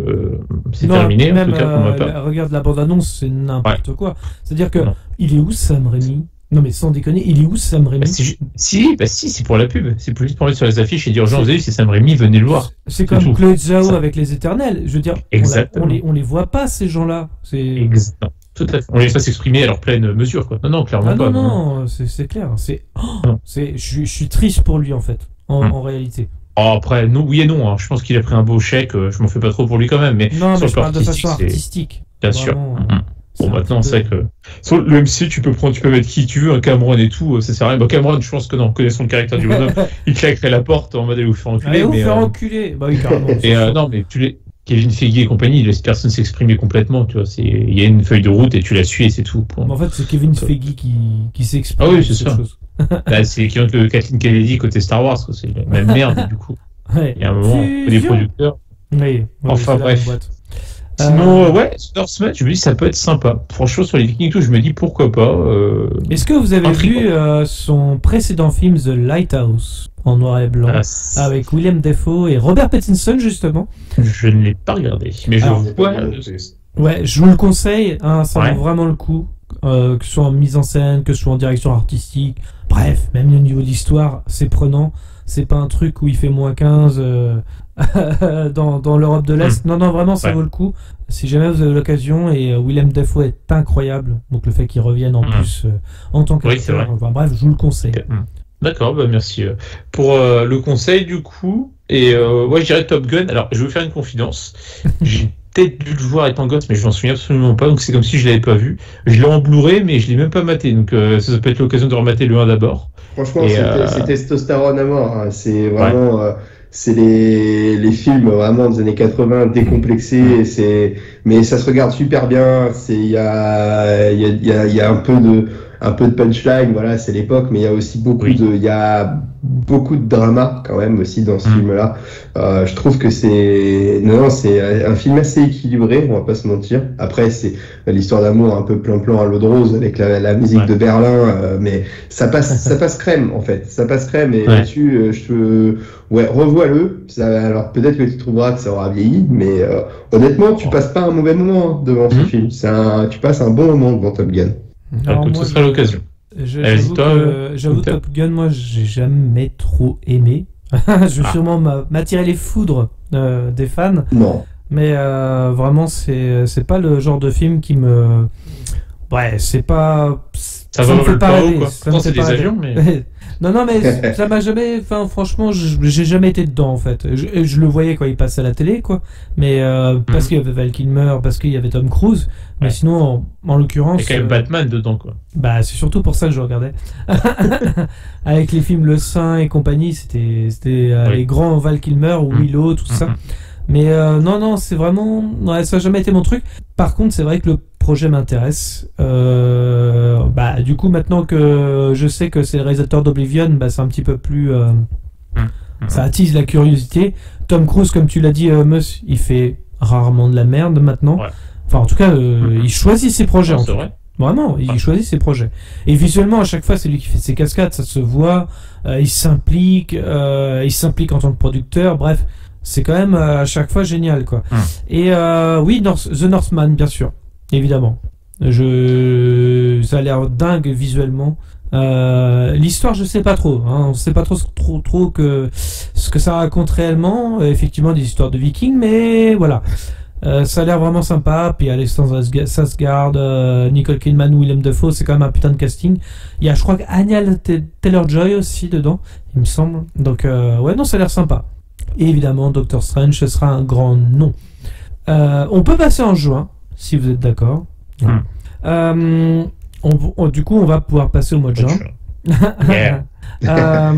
Donc au mois de juin, on aura Jurassic World, le monde d'après, de Colin Trevorrow, avec Chris Pratt, Bryce Dallas Howard, Jeff Goldblum, mais également Buzz l'éclair de Angus MacLean avec Alexandre Gillet et Chris Evans, Elvis de Baz Luhrmann avec Austin Butler, Tom Hanks et Olivia DeJonge. Le papa de Sinister revient dans l'horreur après son Doctor Strange numéro 1. Black Phone de Scott Derrickson avec Mason Thames, Madeleine McGraw et Ethan Hawke. Messieurs, qu'est-ce que vous souhaitez voir en juin 2022? Je me permets de directement embrayer sur Black Phone pour avoir vu la bande-annonce. Je suis pas emballé du tout, honnêtement, parce que je sais pas, avec le masque et tout, j'y crois pas une seconde. Je sais pas, la bande-annonce, en tout cas, j'ai pas vu le film, quand même, la bande-annonce, franchement, je me dis, j'y crois pas du tout, quoi. Il y a un téléphone, je sais pas pourquoi, elle peut appeler éventuellement, le mec, il a un masque, je sais pas, je trouve pas ça cohérent, logique, mais il faudrait voir le film en lui-même pour voir si tout se tient dans l'ensemble. Mais là, comme ça, je t'avoue, ça me donne pas du tout envie. Et pourtant, j'adore juste au passage, j'adore Scott Derrickson. Je pense que c'est un putain de réalisateur. Même Doctor Strange, que j'aime pas beaucoup, que j'aime pas du tout, je lui concède qu'au niveau réel, c'est assez fou, quoi. Après, voilà. C'est mon avis. Mais Scott Derrickson, c'est un bon réalisateur. Alors après, est-ce que le projet, qui dit réalisateur, qui dit bon réalisateur dit pas bon projet aussi. Black Phone, ça peut être aussi, comme tu dis, oui, tout à fait. une catastrophe. Non, mais... Il peut être bien. Je te dis, là, bon, par rapport à ce que j'ai vu dans l'annonce, moi, je me suis dit, ouais, bah, franchement, il a l'air hyper basique d'être bizarre. Mais il faut voir le film. Tu sais, je m'étais dit pareil, tu sais, pour Get Out, à l'époque, je disais, ça a l'air d'être de la merde. Et finalement, c'était une bonne surprise, J'ai plutôt bien aimé, finalement, au final. Donc, ça peut faire le même effet. Donc, à voir. Puis, même, je vois il a fait l'exorcisme d'Emily Rose, alors que dans un style différent, un peu plus lent, le côté Tribunal Soul, j'avais beaucoup aimé aussi, justement. Donc, effectivement, Scott Derrickson sait faire des bonnes choses, donc pourquoi pas, quoi. Mais, ouais, en tout cas, je dis juste que de ce que j'en ai vu, je suis sceptique. Ouais. Autrement, alors un film où je vais être honnête, ça pue la merde parce que ça pue la merde, voilà. Mais je vais être honnête, je vais être faible et je vais peut-être me faire avoir. Je vais peut-être quand même aller voir Jurassic World. Je sais ce que je vais voir. Je vais être déçu comme les deux premiers. Je vais dire, c'est nul. Je veux dire, c'est nul. Vu que c'est le dernier officiellement de cette trilogie, du coup, logique. Je me dis bon. Pourquoi pas aller le voir je crois que je vais sortir en disant ouais tout ça pour ça quoi. Mais bon, je vais peut-être faire le faible là-dessus. On verra. Et autrement, non, le reste pas plus que ça. En plus, ils ont dégagé le seul truc qui était bien de Jurassic World, c'est-à-dire le réalisateur du deuxième opus. Oui. C'est le seul truc qu'ils avaient réussi, c'était la réalisation du deuxième, qui était pas trop mal. Mais en termes de scénario, c'était de la merde en boîte. Mais en termes de caméra, en termes de réalisation, le gars, il était génial. Et c'était le seul truc bien, ils l'ont dégagé. Parce que Colin Trevorrow, comment dire, c'est un mauvais réalisateur. C'est une merde. Il faut le dire. Il faut le signer. Il s'appelle comme un poisson, donc quand tu t'appelles Colin, déjà, c'est vrai. Bonjour à tous les Colins. Donc voilà, on a fait le tour du mois de juin, je pense, parce que là, en vrai, pareil, c'est pas fameux. Ouais. Je suis assez d'accord avec toi un peu sur le Jurassic World. Là-dessus, je pense que je vais me faire avoir comme toi. Mais c'est parce que on a grandi avec Jurassic Park, donc on est intimement liés. Voilà, on est intimement liés à cette saga. C'est notre saga, c'est celle de notre génération. Nous, les trentenaires, c'est notre saga à nous. Tu vois. Non, moi, je suis fan depuis le 3 en fait. Le reste m'a jamais. Le meilleur était Lonnie qui hurle dans la jungle tout le temps. Honnêtement, j'ai envie de laisser une petite pièce au Buzz d'éclair. Je sais pas pourquoi. Je sens qu'il peut être très intéressant et très sympa. Moi, je pense qu'il peut me plaire. Je me souviens que j'avais été quelque peu déçu lorsque j'étais enfant quand le Toy Story 2 démarre sur Buzz l'éclair qui se bat contre l'Empereur Zurg et que ça s'arrête là d'un coup. Je fais merde, et moi je veux en voir plus de l'Empereur Zurg et tout, ça peut être hyper cool. Donc on t'a raconté la backstory de Woody et là je pense que c'est intéressant de voir un peu quel était l'imaginaire de Buzz l'éclair qui l'a amené à devenir un jouet adulé par les enfants. C'est ça qui peut me plaire. Alors là, c'est ça qui est étonnant entre guillemets. C'est pas sur le jouet justement, c'est vraiment sur le personnage. C'est vraiment sur le personnage, d'accord. Ok. Je sais pas si vous aviez vu la série animée Buzz l'éclair. Non, je l'ai pas vu. Non. Eh ben, moi je l'ai vu et vraiment c'était excellent déjà à la base. Donc je me dis que en fait le projet franchement il sort de nulle part. Personne l'attendait. Vraiment c'est un truc de voilà. Et j'ai l'impression qu'il y a une âme derrière le projet et j'ai envie d'y croire aussi. Je suis d'accord avec toi et je me dis allez pourquoi pas, ça va être un pari très intéressant Buzz l'éclair. Peut-être la bonne surprise de cette année, de cette première moitié d'année 2022. Donc la chose que je n'attendais pas au cinéma et qui pourrait peut-être me faire retomber en enfance l'espace d'1h30, 2h quoi, tu vois. Donc je suis prêt à prendre le pari là-dessus. Et puis personne n'a parlé d'Elvis, on est d'accord, c'est Baz Luhrmann. C'est Baz Luhrmann, voilà. Autant je pense que lui, les films musicaux, il aime ça et il mettra en valeur le King, mais Elvis Presley, j'aime bien quelques-unes de ses chansons, mais c'est pas non plus le chanteur qui va faire aimer la Elvis musique. Presley, mon pote. C'était le King. C'était le King. Donc voilà, moi je suis très indifférent au projet Elvis, quoi. Voilà. Non, moi je suis un peu pareil que vous. Jurassic World, je pense que je vais me faire avoir parce que Sam Neill et voilà. Donc, Jeff Goldblum quand même. Chef Goldblum, j'ai un petit peu peur que ça fasse comme dans le 2 où tu le vois 2 secondes. Mais apparemment, il sera quand même un petit peu plus présent. Dans le 2, ah oui, tu veux dire dans le Jurassic World 2. Oui, bien sûr. Genre, le vois 2 secondes. C'est clair. Je vais craquer, toi. Ouais, c'est après, je suis rattrapé en disant, ah oui, il parlait de Jurassic de cette nouvelle trilogie. Bref, j'ai un peu de mal avec Chris Pratt et Bryce Dallas Howard. Ça, je suis d'accord avec toi, ouais.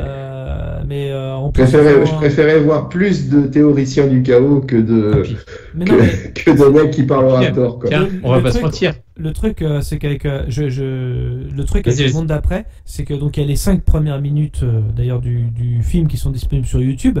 Je me dis mais ça va être un massacre à la base. Sauf que c'est Colin Trevorrow. On sait très bien ce qu'il va faire avec.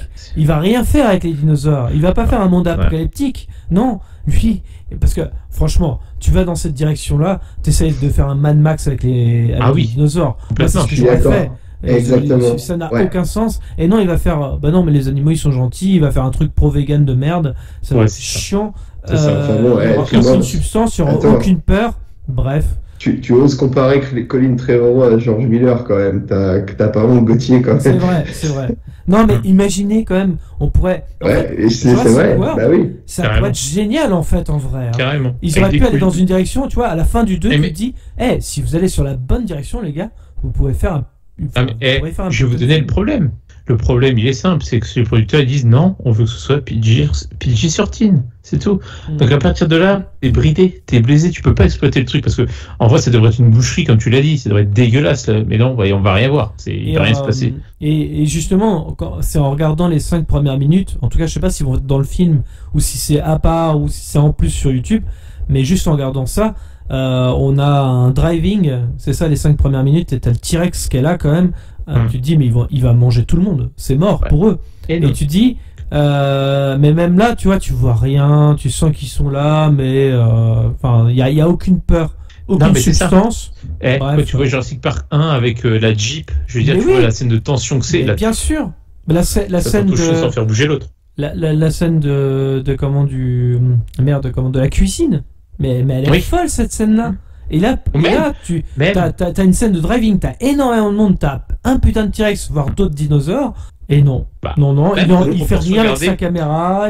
Toute proportion gardée avec le grand van, le grand camping-car dans le 2 aussi, tu sais, avec les 2 T-Rex de chaque côté. Oui. Pareil, là, t'as plus de tension, tout ça, tu dis c'est chaud. Et tu sens que c'est réalisé par Colin Trevorrow parce que tu regardes bien. Insipide. Tu regardes bien, même dans Jurassic World 2, Fallen Kingdom qui à défaut d'être un mauvais film, Kingdom, non Kingdom. Oui, exactement. C'est pas pareil, exactement. Et en fait, à défaut d'être un mauvais film, en tout cas, il est extrêmement bien réalisé. Vous avez une première scène avec le T-Rex, je peux vous assurer que ça fout les boules. Au moins, il y a une mise en scène, il y a une âme derrière. Et là, mais mon Dieu, ça a l'air vide, mais vide. Et sinon, Buzz l'éclair, pour le côté effectivement un petit peu... ça a l'air vraiment peut-être un projet un petit peu plus mature, en tout cas. Ouais. Les Black Phone, je suis assez d'accord, la bande-annonce m'a pas emporté, mais j'adore Scott Derrickson. Est-ce que je vais me faire avoir? On va voir. Donc voilà. On passe au mois de juillet, messieurs? Allez. Juillet 2022, c'est Les Mignons 2, Thor 4, le dernier Jordan Peele qui reviendra avec Nope, et on aura aussi également le dernier David Lynch, Bullet Train, et enfin un film DC Comics, Black Adam avec The Rock. Messieurs, qu'attendez-vous de ce mois de juillet? Vas-y Gino, à toi l'honneur. Quand je vois les films qui sont proposés sur ce mois-ci, peut-être le David Lynch, Bullet Train. Mais de toute façon, je pense pas aller au cinéma. J'ai pas le temps. Il y aura le Tour de France en juillet. Donc, et vous connaissez ma passion pour le cyclisme et la grande boucle, donc moi je serais plus devant France Télévisions à regarder les étapes en intégralité plutôt que de me faire chier dans une salle de cinéma à regarder Black Adam, tu vois, par exemple. Voilà, donc non, il y a un film aussi que tu n'as pas cité qui est L'année du requin avec Cadmerade et Marina Foïs. Je sais pas pourquoi je l'ai pas cité. Il y a pas d'affiche, mais c'est en fait les dents de la mer mais à Arcachon, quoi, tu vois. quand j'ai lu le pitch, c'est ça. Hein. C'est les Dents de la Mer, mais à Arcachon. Donc, c'est exactement ça. Ça donne envie. Donc, ouais, voilà. Donc, allez, Bullet Train, mais vraiment parce qu'il faut en choisir un, quoi. Et bien toi, Boss? Alors déjà, bon, les Mignons 2, non, enfin moi j'en ai ras la casquette de Moi Moche et Méchant et compagnie, enfin ça a été usé jusqu'à la corde, concept trop ça s'arrêter. Donc là c'est on sent que c'est le film de moitié pour les gosses, parce que c'est... Ah exactement, c'est fait pour c'est juste pour les gosses, exactement. Thor, donc non évidemment, puisque encore une fois, aucun centime au MCU, c'est terminé. Je regarde en téléchargeant. Il y a Christian Bale là-dedans, putain. Même si c'est Taika Waititi, que j'ai bien aimé le 3. Hein? Bref, même si c'est encore une fois réalisé par Taika Waititi, et j'ai beaucoup aimé son Thor 3 dans l'ensemble, mais voilà, c'est le MCU globalement que j'ai du mal. Est-ce que vous avez vu ce qu'il a déclaré Taika Waititi? Non. Alors, du tout, il dit quoi? Je vais retrouver ça, excusez-moi, c'est sur Twitter, je l'ai redit. Dis-nous tout. Nous sommes tout ça veut tout dire en fait, et c'est bien parce que au moins Taika Waititi, contrairement à d'autres réalisateurs, il se le cache, il cache rien quoi. C'est-à-dire qu'au moins là, alors je vais vous traduire ce qu'il a dit, ça va être plus simple. Taika Waititi a décrit Thor Love and Thunder comme un film où des enfants de 10 ans nous ont dit ce qui devait être dedans et nous avons dit oui à tout. C'est génial.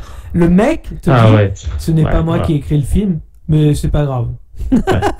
Je sais même pas si on doit le féliciter. Je sais même pas si on doit le féliciter d'être honnête quoi. Bon. Mais non, mais au moins. Est-ce qu'il se respecte pas lui-même quoi. C'est un bon résumé du film. Il résume. Mais je crois que ce sera sa dernière collaboration. Ça se sent qu'il est à moitié saoulé aussi. Ouais, il s'en fout là. Ouais, il s'en fout bien sûr. Puis je pense que avec ce qu'il a fait avec par exemple le film qu'il a Jojo Rabbit, il a autre chose à nous offrir. Il a autre chose à nous offrir que du MCU. Je suis d'accord. Là, puis quand il veut, je pense, ça peut être humoristique. Il a moyen de la faire dans plein d'univers. Enfin, tu vois, de l'imposer dans plein d'univers. Franchement, ouais, je m'en fais pas pour lui. Il fera autre chose après, et tant mieux. On lui souhaite mieux que le MCU quand même, quoi. Et voilà. Donc, sinon, je dirais quand même, je vais me laisser tenter parce que la bande-annonce m'a intrigué, même si, pareil, ça souffle au cheveu le froid. Je sais pas sur quel pied danser avec l'univers parce que un coup c'est de la merde et un coup ça passe. J'irais peut-être quand même voir Black Adam parce que bon, j'adore Dwayne Johnson, même si bon, il paraissait c'est comme Chris Pratt, hein. Il joue toujours un peu le même rôle, mais bon, je sais que ça fait toujours son petit effet. J'aime bien quand même le personnage. Contrairement à Chris Pratt, je pense il fait toujours le même rôle, mais j'aime pas ses rôles en fait. À part. Mais je préfère Dwayne Johnson. Ah oui, complètement. Je te rejoins complètement. Et du coup, pourquoi pas la bande-annonce, bon, elle fait un peu dark, même si je me doute bien que c'est juste une impression que ça va quand même être un peu plus aseptisé. Je vais laisser sa chance au produit, je pense, sur ce coup-là, on verra. Mais tu sais, avec Warner Bros, ils peuvent très bien faire un film sombre. Hein. Ils en sont capables. Hein. Ouais, mais juste pour faire chier. Complètement, mais le problème du coup c'est qu'il n'y a aucune cohérence dans cet univers. On se retrouve avec des films what the fuck à la The Suicide Squad et puis après des films sombres et torturés comme Batman vs Superman. Ça n'a aucun sens, tu peux pas faire ça dans le même univers quoi. C'est juste ça qui est énervant avec ce que fait Warner quoi. C'est que soyez cohérents de bout en bout quoi. Vous faites deux univers parallèles quoi. Vous faites deux temps différents. Et là c'est pas possible. Mais bref, j'irai le voir. Il y a que moi qui va être en salle de cinéma pour Jordan Peele quoi. Le problème c'est qu'il y a rien. Moi j'ai même pas de synopsis, j'ai rien, je sais même pas ce que je vais voir. Si ça va être un thriller un peu horrifique j'imagine comme d'habitude, mais je sais pas. Pas forcément. C'est pas forcément horreur mais bon, il y a toujours ce côté fantastique un petit peu malsain, mais moi je vois Jordan Peele, je dis pourquoi pas. Moi pareil, je suis pas fermé, c'est juste que là on n'a rien à se mettre sous la dent donc je sais pas ce que je vais voir. C'est ça le problème. J'aimerais bien juste un petit teaser, tu vois, au moins pour avoir l'impression. Le dernier David Lynch, pareil, je sais pas ce que ça va être. Je suis pas non plus, j'ai pas les armes pour aller voir un film lynchien, comme on dit. Mais bon, pourquoi pas, hein, ça dépend de ce que ça va raconter. Par contre, attendez, on est d'accord, hein, c'est le réalisateur de 3. De quoi? David Leitch. Ouais, c'est Leitch. Ah, c'est Leitch. Ah putain, j'ai mal lu. Ouais, non mais c'était pour évacuer tout quiproquo. Toute ambiguïté, oui. Ah écoutez, moi je pensais que c'était vraiment David Lynch. Non, c'est Leitch. Attendez, Bullet Train. Exact. Ouais, c'est Leitch, donc Leitch. Excusez-moi, je pense que j'ai fait un mauvais copier-coller sur Internet. Je t'en prie, on s'inquiète pas. Je vous en supplie. Et en tout cas, la distribution est plutôt sympa. Il y a Brad Pitt, Lady Gaga, Joey King, Sandra Bullock, entre autres. Aaron Taylor-Johnson aussi. Aaron Taylor-Johnson qu'on effectivement... Ouais, ça... Donc ouais, c'est un putain de... Excusez-moi pour le... J'ai vraiment cru que c'était David Lynch en plus. Non, mais t'inquiète, il n'y a pas de souci. Non, mais c'est que même le synopsis, je me dis ça peut être sympa. Ça, je l'ai pas cité, mais pourquoi pas. Ça peut être un film d'action sympa, un bon divertissement, je pense qu'il y a moyen. Pareil, un Brad Pitt en général, il fait rarement de la merde. C'est vrai. Exactement. En général, on est jamais déçu. Alors ça va être simple, on va passer en août et septembre, parce qu'il n'y a pas beaucoup de films en août et septembre. C'est vrai, exactement. Il y a Samaritain avec Sylvester Stallone, et Mission Impossible 7 pour le mois de septembre, toujours de Christopher McQuarrie, avec Tom Cruise, entre autres, et Simon Pegg. Messieurs... Eh bien, méfiez-vous. Ouais, mais Samaritain, c'est pareil, tu vois, ça fait un peu comme Nope, c'est-à-dire que... on n'a rien à se mettre sous la dent, quoi. Ça peut être Stallone, très bien, mais bon, Stallone, on sait aussi que même si je l'adore, il a fait aussi des merdes dans sa carrière. Hein. Ah, ça, on est d'accord, c'est vrai. Moi, je reste réservé là-dessus, hein, donc pourquoi pas, mais il faudrait juste qu'on ait quand même quelques petites images, déjà pour voir qu'on ait à peu près une idée de quoi s'attendre. Après, dedans, il y aura comment le mec Greyjoy, là, de Game of Thrones, là, qui joue dedans. Oh, il est pas terrible dans Game of Thrones au passage, d'ailleurs. Bon, je sais pas. Tu vois, pourquoi pas pour Stallone, mais j'attends d'en savoir plus et d'en voir plus pour me prononcer. Autrement, alors, parce que, excuse-moi, ça a coupé de mon côté, mais est-ce que tu as cité, du coup, pour fin septembre, tu as cité Mission Impossible? Oui, il l'a cité, oui, tout à fait. Excuse-moi. Donc, évidemment, celui-là, j'irai le voir, je pense. Enfin, toujours pas, on va attendre une bande-annonce, mais j'ai beaucoup aimé les derniers, même si on peut trouver des défauts de ça, mais je trouve que, comment dire, la direction que ça prend, bon, c'est souvent, voilà, faut essayer de débrancher un peu le cerveau, parce qu'évidemment, tu te dis, ça tient pas debout, mais le côté machination qu'il peut y avoir, action, enfin, je trouve que c'est souvent bien dosé à ce niveau-là, et quand t'aimes, voilà, un peu le côté conspiration / action, t'es pas déçu, franchement, c'est bien réalisé. Et puis le dernier, Christopher McQuarrie, il sait vraiment faire bien tourner ses scènes d'action, enfin, c'est toujours palpitant, et pour le coup, tu sais que, en tout cas, au niveau intensité, tu seras pas déçu. Donc, moi, j'irai le voir, je pense, avec plaisir. Voilà. Et juste pour information, Samaritain, qui est réalisé par Julius Avery, il a réalisé Son of a Gun. Petit-fils de Tex. Ouais, exactement. Il avait réalisé Son of a Gun avec Ewan McGregor et il était vachement bien au passage. D'accord. Donc voilà, si jamais vous avez l'occasion de regarder. Petit conseil par Gauthier. Oui, voilà, entre temps. Mais Mission Impossible 7, je te rejoins. Hein, ça dépend comment c'est fait, mais si c'est fait comme le Fallout, à défaut, moi je n'avais pas aimé le 5 par exemple, mais j'ai adoré le 6. Bon voilà, j'aime beaucoup le 4. En fait, c'est une saga un peu inégale. Et des fois je m'ennuie, des fois j'adore. Oui, c'est vrai. Bon, après, à voir, mais bon. Voilà, je pense que t'es comme moi, tu iras le voir. Plaisir, on va dire quand même. C'est pas comme un film du MCU où je me dis. Ouais, c'est ça. Ça va être encore la même chose. Mais je me dis, là, t'as un vrai réal qu'on laisse faire, tu sais, là, pour faire son film. Là, tu sens que t'as une patte derrière, c'est bien fait quand même. Quoi. Visuellement, c'est vraiment bien. C'est le même réalisateur que Fallout et Ouais. Donc, tu vois, moi, je suis un peu comme vous, hein, sur cette période de l'année, ce sera Mission Impossible 7 aussi. Hein, et je me dis, au pire, je me tape un bon divertissement. Ouais, c'est ça. Voilà, au pire. Donc, je ne perds rien, tu vois. Donc, là-dessus, tu vois, je crois que mon année 2022, elle se résume beaucoup à Tom Cruise, hein, au final, cette année. C'est vrai. Donc, mais non, en effet, moi, je suis plutôt impatient de voir ce M17. Et d'ailleurs, on devrait le voir dans l'espace, c'est ça, hein, premier acteur, c'est celui-là, hein, si je dis pas de bêtises. Non, je crois que c'est ça. Non, c'est pas celui-là. C'est pour l'autre d'après. C'est un autre film qui est réalisé par Mission Impossible. le réalisateur de Edge of Tomorrow. Le réalisateur de Edge of Tomorrow qui réalise effectivement le premier film avec Tom Cruise dans l'espace. Alors je sais pas si ça va vraiment être le cas parce que visiblement ce ne sera pas le premier acteur à aller dans l'espace. Ah oui, il y a eu un documentaire officiellement russe. C'est ça. Voilà, c'est ça. Donc voilà, il y a un petit peu. Ça restera une performance. Quoi qu'il arrive, de toute façon, même quand tu regardes Fallout, c'est déjà une performance de Tom Cruise. Quand il y a le plan séquence où il se jette dans le vide, cette scène-là elle est juste folle, quoi. Enfin, rien que pour ça, faut regarder le film, quoi. Ce mec est un dingue, mais c'est un acteur qui se ménage pas. Ça, on peut pas lui reprocher. Hein. Non, et puis on peut pas. Enfin, c'est un grand acteur quand même, Tom Cruise. Hein. Malgré. Malgré cette grande taille. Voilà, c'est pour ça que j'ai rebondi direct. Et ben, messieurs. Faut pas oublier qu'il va avoir 60 ans en 2022, donc c'est quand même. Il vieillit bien. Pas rien. Je pense qu'on serait beaucoup de mecs à avoir oui, ça c'est clair. Ça c'est sûr. C'est sûr. Et je sais pas si tu as cité, parce que j'ai eu une coupure là dans mon casque, Ticket to Paradise avec George Clooney et Julia Roberts. Enfin, moi j'ai vu que ça sortait du coup. Ouais, j'ai lu un peu la seule phrase. Ah non, j'ai pas le film, mais vas-y. J'ai lu la seule phrase de synopsis pour ce film. C'est un couple divorcé fait équipe et se rend à Bali pour empêcher leur fille de faire la même erreur qu'ils pensent avoir faite il y a 25 ans. Je trouve que ça peut être prometteur de plein de quiproquos sur le mariage. Pourquoi pas? Et puis, George Clooney, Julia Roberts, ça passe. C'est ça. Et puis surtout, je me suis dit, quand est-ce que ça fait combien de temps que ce soit George Clooney ou Julia Roberts, c'est combien de temps qu'on les a pas vus sortir un film au ciné?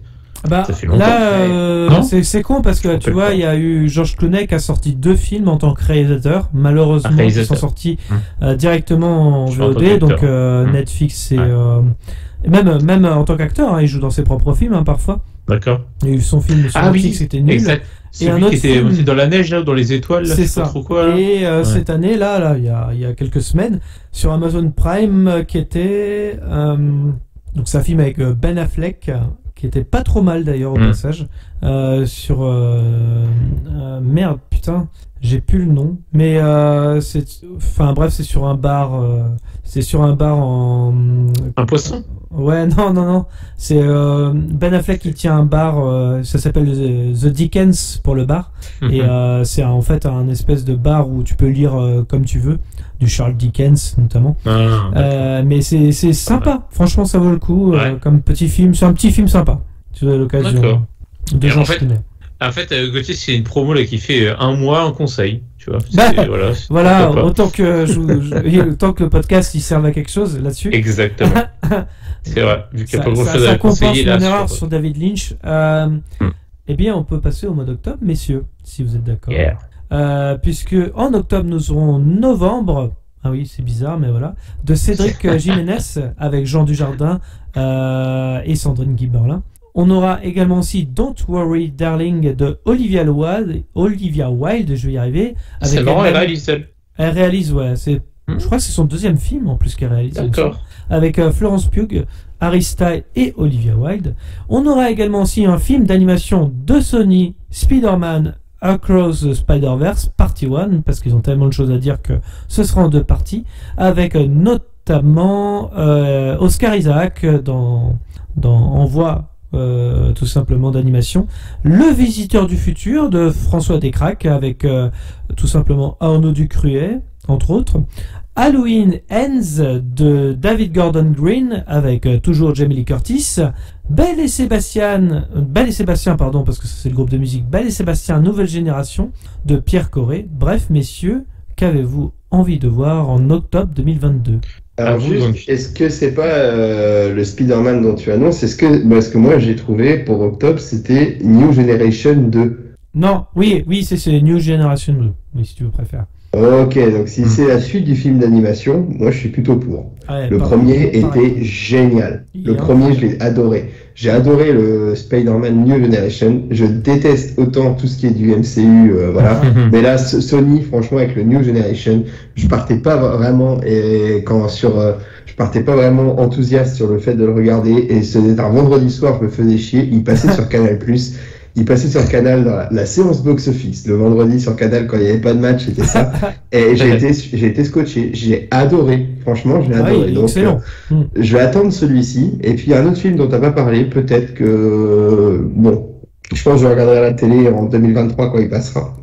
Mais ce sera le film sur Simone Veil, pardon. Ah, Simone Veil. Sur Simone Veil, parce que c'est une dame dont on entend beaucoup parler. Et, si on suit bien le biopic d'Olivier Dahan, je pense que ça peut être intéressant si on prend vraiment cet axe-là de découvrir qui était ce personnage important de la politique française des années 70-80. Voilà. Donc moi qui aime beaucoup l'histoire, tout ça, ça peut m'intéresser. Et Olivier Dahan, je peux être bon réalisateur au passage. Ouais, complètement.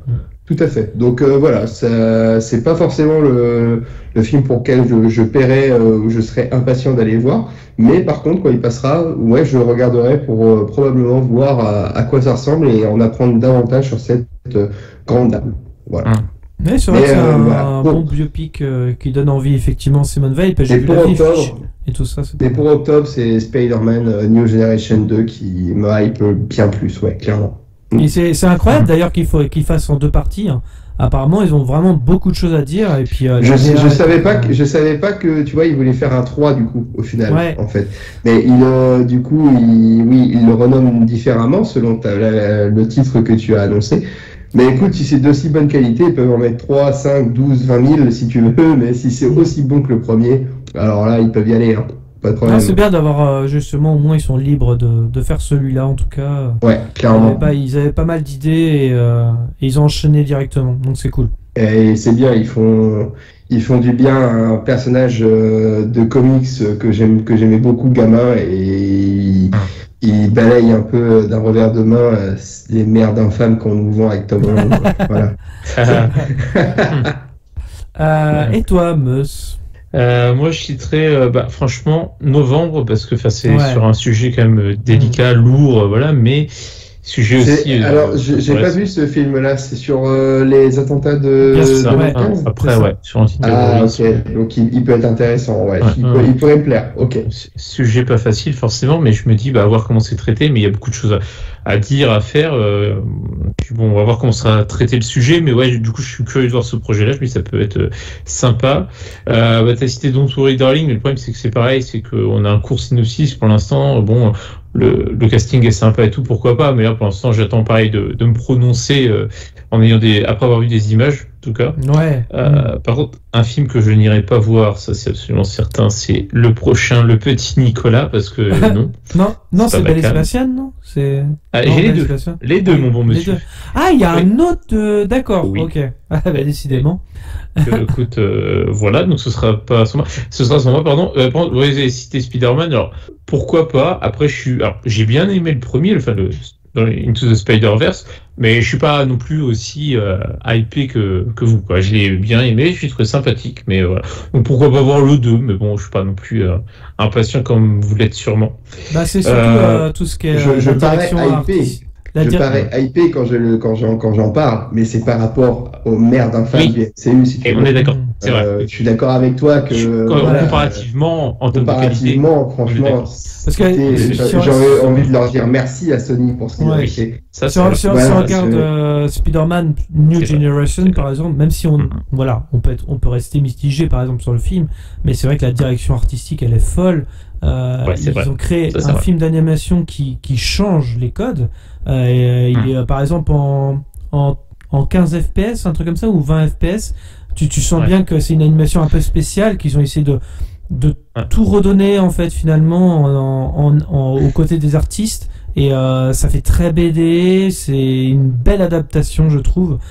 C'est pour ça que j'aime beaucoup là-dessus. C'est pour ça que j'aime beaucoup le film, en fait, en réalité. Je parle juste il y a une recherche de ce que j'ai ressenti. Mais évidemment, et c'était juste pour dire que je comprenais ton point de vue, comme quoi tu ne sois pas hypé, et pour diminuer un peu le côté hype que je peux avoir. Ouais. C'est une satisfaction de me dire enfin ils nous font un New Generation 2. Et par contre, voilà, le côté où ils avaient, pour moi, à ma propre échelle, à mon niveau personnel, ils avaient mis la barre très haut sur celui-ci, le premier en film d'animation, et que de manière mécanique, il se peut que je sois déçu de ne pas retrouver exactement la même essence. Mais surtout qu'ils vont partir sur vraiment autre chose, c'est-à-dire qu'un Spider-Man du futur, donc qui est incarné par... D'un sens, tant mieux. D'un sens, tant mieux, parce que je peux me dire, le premier, je peux le regarder de manière individuelle, sans avoir forcément à le mettre dans les autres, si jamais il se foire. Bon, d'un sens, c'est pas grave, comme on dit au cinéma, tant qu'on raconte des histoires qui sont intéressantes, pas de problème. C'est vrai.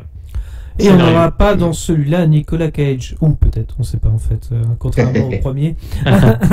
Ça c'était génial d'avoir Nicolas Cage dans le premier Spider-Man. Exactement. Hallucinant.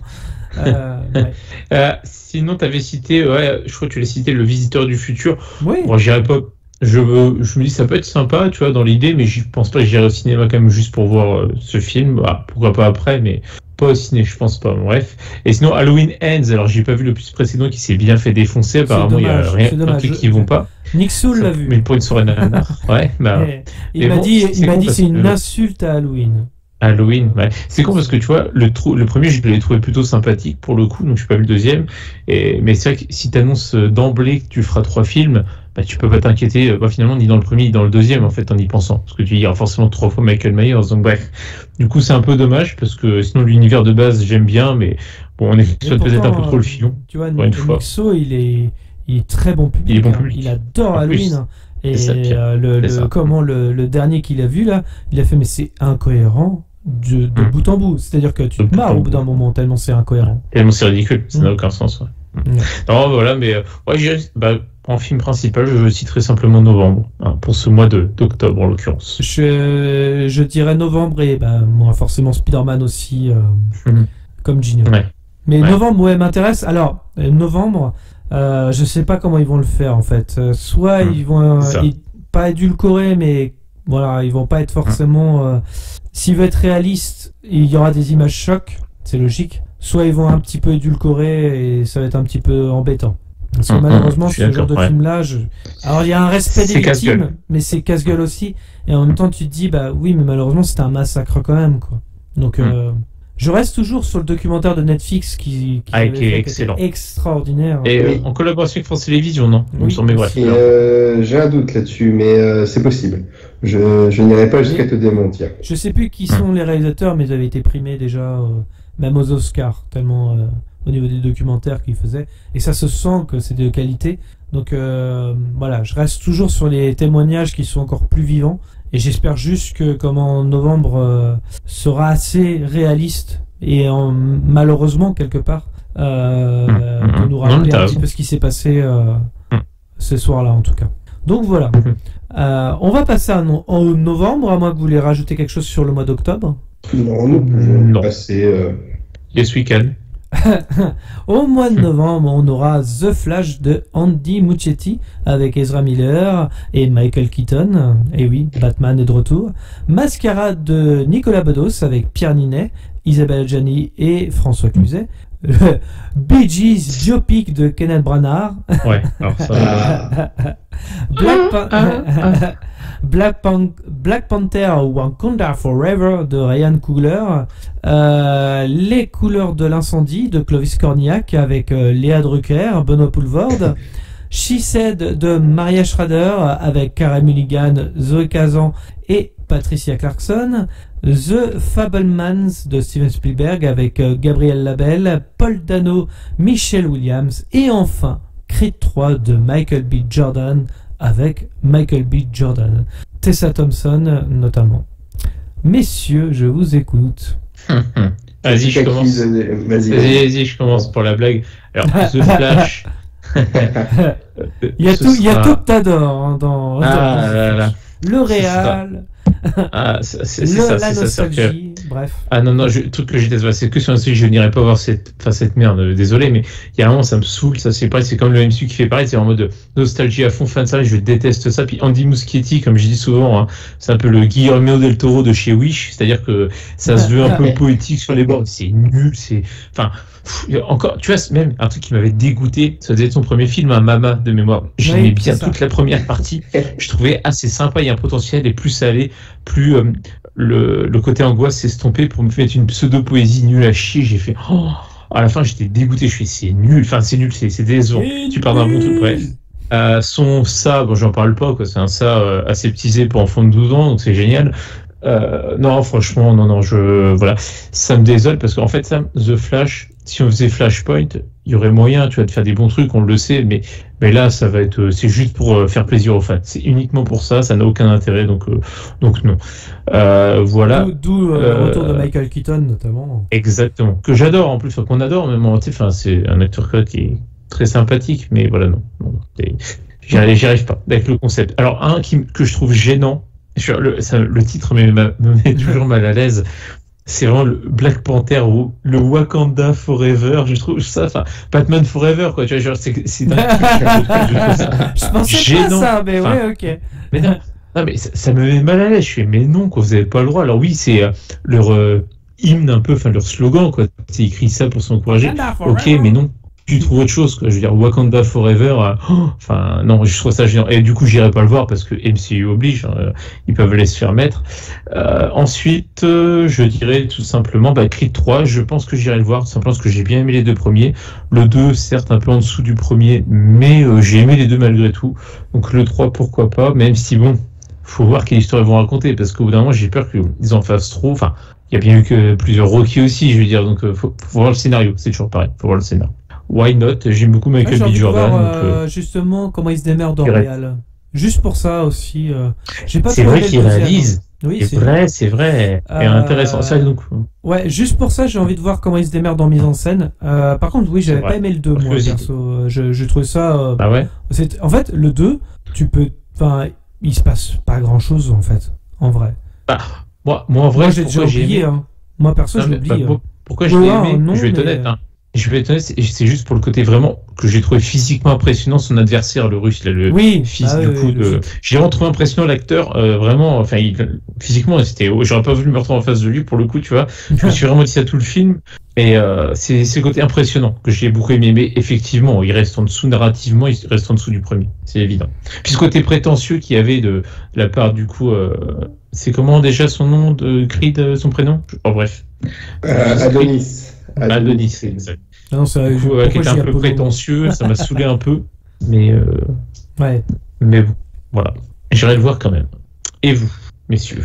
Écoute, moi je sais plus si tu l'as cité, Gauthier, je vois une affiche pour le mois de novembre d'un Disney qui s'appelle Strange World, avec une police d'écriture qui me rappelle la bande à Picsou avec le trésor de la lampe magique. Donc je sais pas ce que c'est, je vois pas du tout ce que ça s'appelle. J'ai pas mis ça.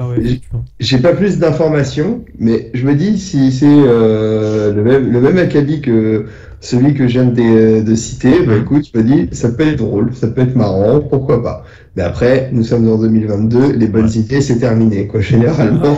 Donc, non, voilà. Mais t'as raison, pourquoi pas. Le film sur les Bee Gees, non, bon. Ok, d'accord.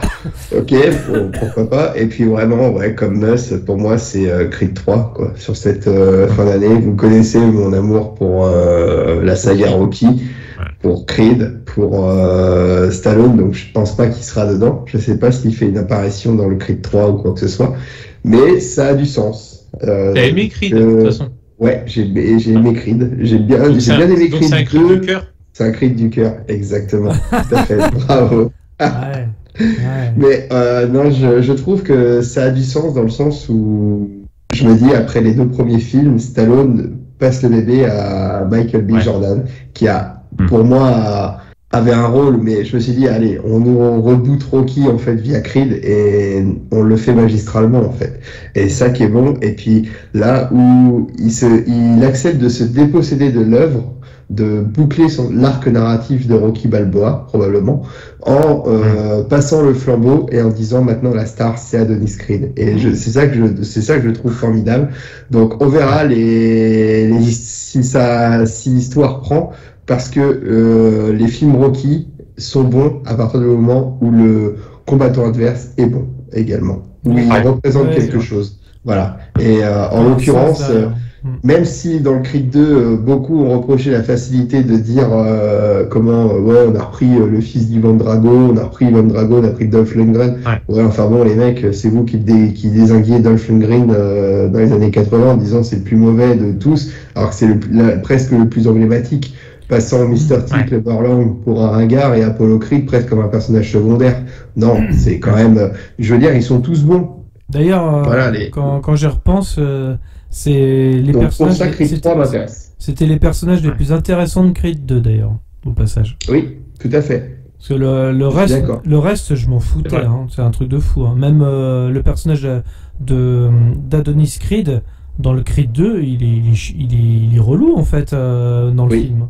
Mais on suit un peu le côté où on découvre Adonis Creed, le mec en perte de repère, tout ça, qui ne sait pas trop qui il est, qu'il apprend qu'il est le fils du champion du monde, de l'ancien champion du monde de boxe. C'est un peu Rocky qui se découvrait dans le premier, après il est au sommet de sa gloire à Adonis Creed. Donc on reprend presque un peu à l'image des Star Wars, on reprend le scénario dans une trilogie où on calque un peu sur le scénario de la trilogie précédente, pardon. On le fait ça de manière assez subtile sur Creed, et on sent que vraiment, enfin, pour moi, on a voulu faire en sorte que Creed soit vraiment une continuité très respectueuse de Rocky. Voilà. Et à partir de ça, c'est intéressant. Dans le 2, il y a un montage training, et ça, je vais paraphraser Julien là-dessus, parce que c'est vrai qu'on avait été le voir au cinéma ensemble, on s'est dit, mais le montage training de Creed 2 est dégueulasse. C'est vraiment mal fait, quoi. C'est c'est dommage, parce que, putain, on passe de Creed 1 qui était excellent, sur tout point. En termes de réalisation, en termes d'histoire, on a le combat d'Adonis Creed, et en parallèle, le combat de Rocky, face à la maladie. Enfin, c'était génial, quoi. Il y avait tout. Exactement. Tout à fait. Et là, Creed 2, mais ça, à part les Russes, ça raconte rien. Ça raconte pas grand chose, quoi. C'est dommage. Donc j'ai envie de voir le 3 quand même, hein, je suis comme vous, mais s'il y a une histoire sympa à raconter, et comme tu dis, Gino, un adversaire de taille. Tout à fait, et c'est ce qu'il faut. Et moi, je dirais... 90. et moi je dirais aussi, j'ai envie de voir le dernier Steven Spielberg aussi, parce qu'après son échec de West Side Story, j'ai envie de voir ce qu'il nous propose, parce que le gars, on a encore sous la caboche, croyez-moi, au niveau des plans, au niveau de la composition, au niveau de la mise en scène. Steven Spielberg est toujours là, et j'ai envie d'un grand retour du monsieur. Nous n'en doutons pas, mon cher ami. Ouais. Mais West Side Story est génial. Si jamais il passe encore au cinéma, allez le voir. Bref, voilà. C'était parce que... C'est prévu normalement. Et bon, on peut passer à décembre, messieurs. Tout à fait. Bon, ça, en décembre, il y a que 2 films, c'est 2 gros blockbusters, dont un, je pense j'en ai plus que ça, non. J'en ai 3. Oui, enfin, d'accord. 3. Ok. Ouais. Donc, on a Avatar 2 de James Cameron, avec Sam Worthington, Zoé Saldana, toujours, et Sigourney Weaver. Et Aquaman and the Lost Kingdom de James Wan avec Jason Momoa, Amber Heard. Messieurs, je vous écoute. Je t'en prie, c'était ton tour. Ah, vous êtes bien aimable. Bah écoute, évidemment Avatar 2, parce que bon, bah, James Cameron oblige. Après, bon, encore une fois, on n'a pas d'image, on va quand même attendre. De toute façon, nous allions être d'accord sur Avatar 2, comme quoi. Je pense qu'il y aura une unanimité entre nous trois. Avatar 2. Exactement. Il n'y aura pas trop de surprises.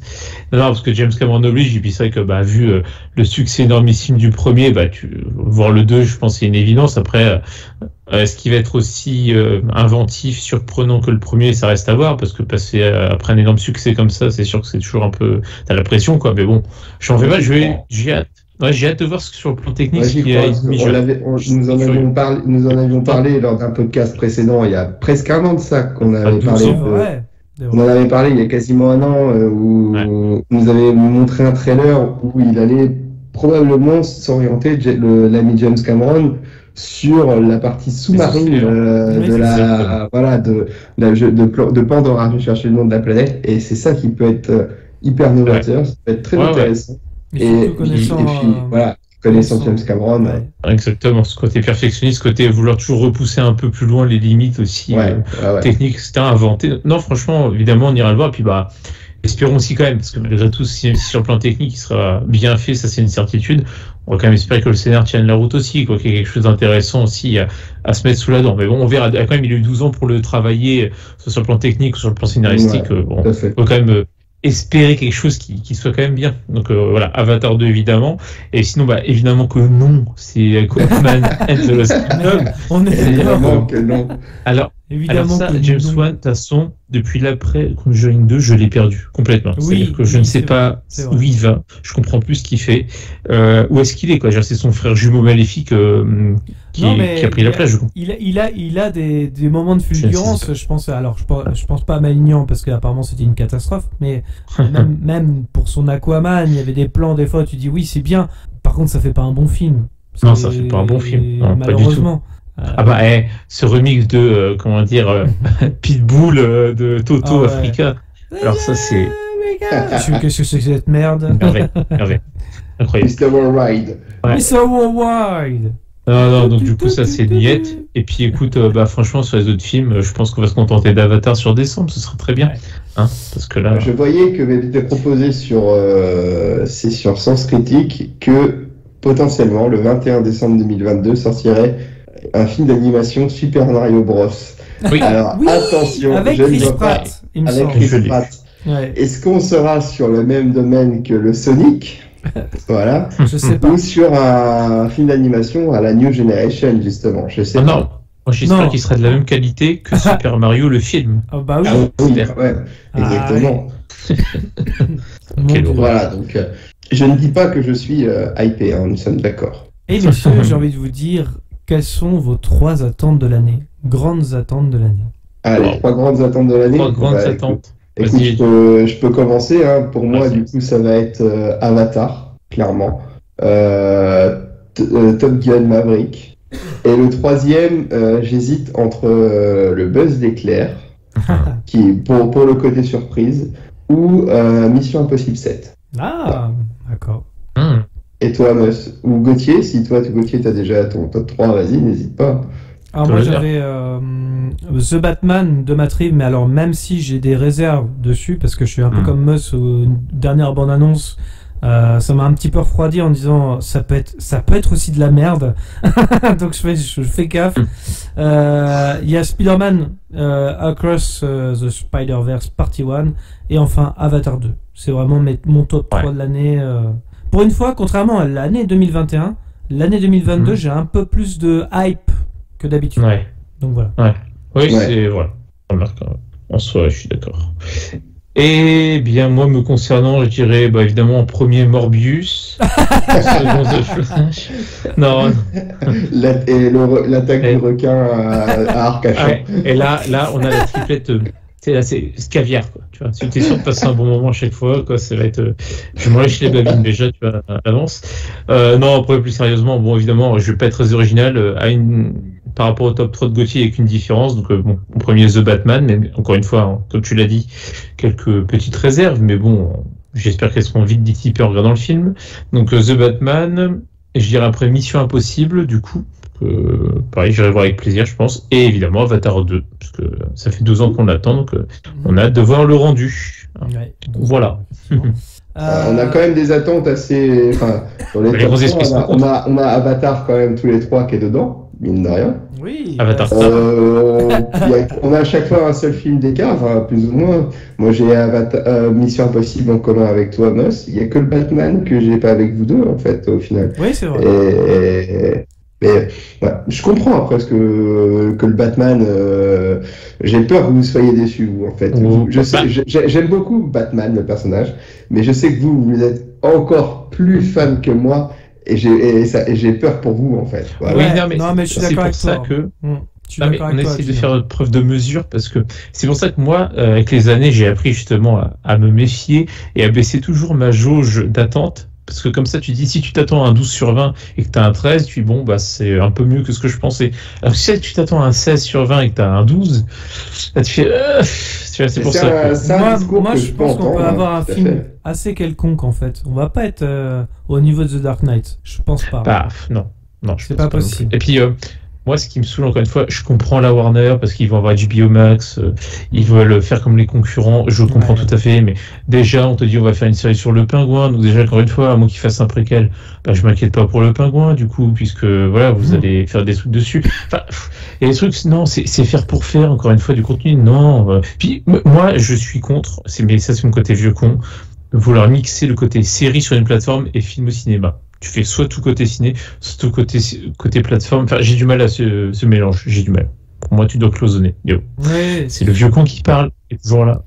C'est sûr. Je suis assez d'accord sur le fait que comme Warner a pas mal de, comment on dit déjà, de plans avec The Batman, c'est ça qui commence à me faire peur autour. Donc voilà. J'ai envie de voir. C'est le côté curieux. Vous pensez pas que la Warner justement aurait plutôt intérêt à délaisser le côté comics et à se concentrer sur leur licence phare qui est quand même Harry Potter et tourner autour, mettre le paquet là-dessus. Ils le font déjà en fait, en vrai. Ils vont faire les deux, tout simplement. Ils le font déjà à petite dose, hein. Bah si, ils le font avec un jeu vidéo qui est en préparation et aussi avec comment. Je parle vraiment du cinéma, si tu veux. Je parle ça reste des animaux fantastiques, puis, tu vois. Sauf erreur de ma part. Sauf erreur de ma part, il faudra vérifier, hein, mais il n'y a pas une série qui était prévue. Il y a une série qui est prévue sur HBO Max, effectivement, 300 ans avant. Non, il y a du contenu. Peut-être que la Warner a, dans le jeu, on va dire, des audiences ou quoi que ce soit, plutôt que de s'accrocher derrière le MCU qui est loin devant, qui avait anticipé plein de choses sur ce côté-là, faut ramener le côté à Disney, à la Fox à l'époque, de dire voilà, on va mettre en marge, on va te mettre le paquet là-dessus. Je trouve que il serait très inspiré de s'inspirer de ce modèle-là et de mettre à fond à profit leur licence phare, quoi. Après, bien sûr, faut pas que ça aille non plus au détriment des bonnes histoires, bien évidemment. C'est sûr. Oui. Mais bon, ça fait c'est pour rincer le citron et faire je sais pas, dire vas-y, on va faire un spin-off sur comment dire, merde, comment il s'appelle, le lutin insupportable. Le lutin insupportable. Ah oui, Doubi, voilà, on va faire un spin-off. Il serait capable. Ouais, c'est ça ce qui me ferait peur, quoi. Un biopic sur Lucius Malfoy, mais on s'en balait, quoi. Ils en seraient capables parce qu'il y a tellement maintenant de choses aujourd'hui où on en a. Regarde, il faut bien une série sur Boba Fett où il se passe rien. Sur Disney+, donc je me dis que t'inquiète pas, ils vont s'inspirer de la concurrence, il n'y a pas de problème. Je te dis, ils vont faire une série sur l'amiral Akbar. Et ce soir. D'où vient c'est un piège? Il y a tout un épisode d'1 heure là-dessus. Non. Donc voilà, est-ce que vous avez quelque chose à rajouter sur cette année 2022? Eh bien, non, vivement qu'on se lance, on verra, hein, pour le meilleur et pour le pire, je dirais. C'est souvent comme ça, mais ouais, mais pas de MCU, c'est tout. Voilà, pour ma part. C'est déjà pas mal. En tous les cas, c'est merci. Ma résolution cinématographique. c'est une bonne résolution 2022. Vas-y, fais ta conclusion. Merci à tous de nous avoir suivis. Je vous rappelle que vous pouvez clocher, commenter, mettre un pouce bleu, nous suivre sur les réseaux sociaux, sur Facebook, Twitter, Instagram. Les liens sont dans la description. Dans tous les cas, rendez-vous dans les 16 obscurs pour de nouvelles aventures. Bonne soirée à tous. Bonne soirée à tous et belle année 2022. Ah, c'est un peu de la redite, ça, Gino. Hein. Salut tout le monde, à la prochaine, bye. Comme ça. Est-ce que tu vas laisser ce petit morveux de parler comme ça? C'est pas vrai, je rêve. On se demande où elle mange. Petit, tu es doué, très doué. Mais tant que je serai dans le métier, tu ne seras jamais que le Tout le second. monde, oui. Enfin, évidemment, c'est une métaphore, un symbole. On est venu, on l'a vu, il a eu dans le cul. Qu'est-ce que c'est? Nous l'avons. Qu'est-ce que c'est? Ne va-t-il pas faire des coups? Mon père, attendez. Vous aimez le cinéma? Beaucoup. J'ai des sections pour les meilleurs films qu'on passe en ville.